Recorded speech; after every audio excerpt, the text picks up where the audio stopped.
सुधाम ले जाएगा। मूसल के चूरा से एरका नाम की घास जमकर तैयार हो गई। ये घास यदुवंशियों को सुधाम ले जाएगी। देवकी वसुदेव रोने लगे, हाय मेरा वंश श्रापित हो गया। नारद जी ने 9 योगेश्वरों का संवाद सुनाया। कबीर हरिर अंतरिक्ष प्रबुद्धा पिप्पलायना आविर्होत्रो द्रुमला चमसा कर भाजना। फिर दत्तात्रेय के 24 गुरुओं का संवाद सुनाया।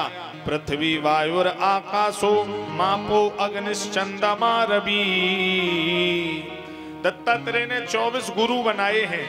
देखिए, दीक्षा गुरु एक होता है और शिक्षा गुरु अनेक होते हैं। एक शब्द भी अगर कोई बताए तो वो हमारा गुरु होता है, लेकिन मंत्र दीक्षा जिससे ली जाए वो जिंदगी में एक बार गुरु बनाया जाता है। दत्तात्रेय ने समुद्र को गुरु बना लिया। हजारों नदियां गर्मी में वर्षा ऋतु में आती हैं तो समुद्र बढ़ता नहीं, और गर्मी में बाष्पीकरण के द्वारा निकल जाती हैं तो समुद्र घटता नहीं है। तो गुरु बना लिया। संसार में सुख आए तो उछलो मत, और दुख आए तो कमजोर मत पड़ो। सुख में फूलो मती, दुख में भूलो मती, और कृष्ण गोविंद गोपाल गाते चलो। मन को विषयों से हर दम हटाते चलो। इसके बाद मधुमक्खी को गुरु बनाया। बूंद बूंद मधुमक्खी फूल से शहद इकट्ठा करती है, न खाती है न खिलाती है। बहेलिया शहद निकाल कर ले जाता है, गुरु बना लिया। 1-1 रुपया हम आप भी मधुमक्खी की तरह कमा करके घर खेत मकान प्लॉट बनाते हैं, और न खाते हैं न किसी को खिलाते हैं। काल रूपी बहेलिया हमें मार देता है, और सब शहद की तरह हम यहीं पड़ा छोड़े चले जाते हैं। तो गुरु बना लिया। इसके बाद अग्नि को गुरु बनाया। अग्नि में हरी लकड़ी डालो तब भी जलेगी, सूखी लकड़ी डालो तब भी जलेगी। तो सत्संग की अग्नि लगी हो, लेने के भाव से आओ चाहे न लेने के भाव से आओ।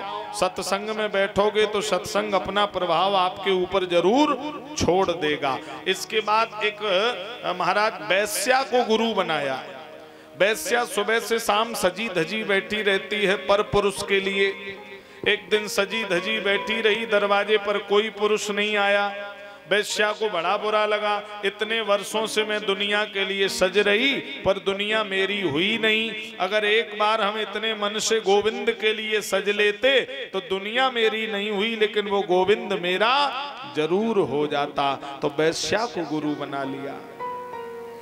कबीर बड़े सिद्ध संत हैं, सब आप जानते ही हैं। कबीर की कुटिया के बगल में एक वैश्या का घर था।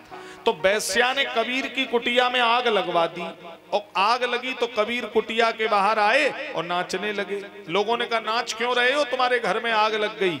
कोई दिक्कत नहीं। आग इतनी उछली कि हवा में वैश्या के घर में लपटें चली गई, और वैश्या का घर भी देखते ही देखते उस आग में धू धू करके जला।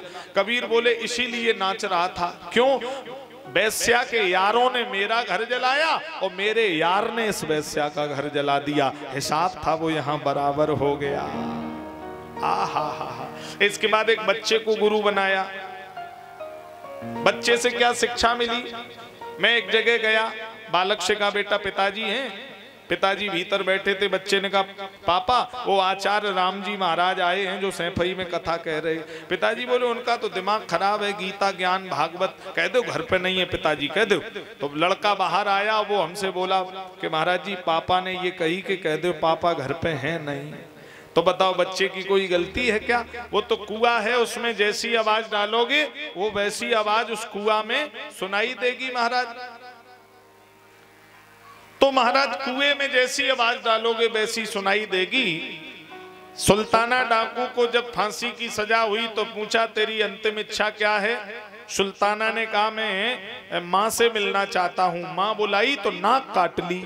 बोले, ये क्या कर दिया? सुल्ताना बोला, माँ तेरी वजह से मैं फांसी चढ़ रहा हूँ। बचपन में सुई चुरा कर लाया था, तब तूने पीठ थपथपाई थी। अगर तू उस दिन मेरे थप्पड़ मार देती तो आज मुझे फांसी पर ना चढ़ना पड़ता। बच्चा 1 रुपए का सामान चुराए, 1 लाख का सामान चुराए, बच्चे को मारो डांटो। चूंकि आज आपको अच्छा लगेगा, कल इसका जीवन बर्बाद बर्बाद हो जाएगा, चोरी करेगा तो इसका भविष्य बर्बाद हो जाएगा। तो बच्चे को गुरु बनाया।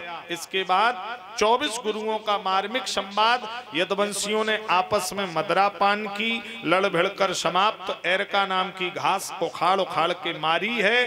अर्जुन गोपियों को लेकर निकल गए, भगवान भील बनकर गए और गोपियों का हरण कर लिया।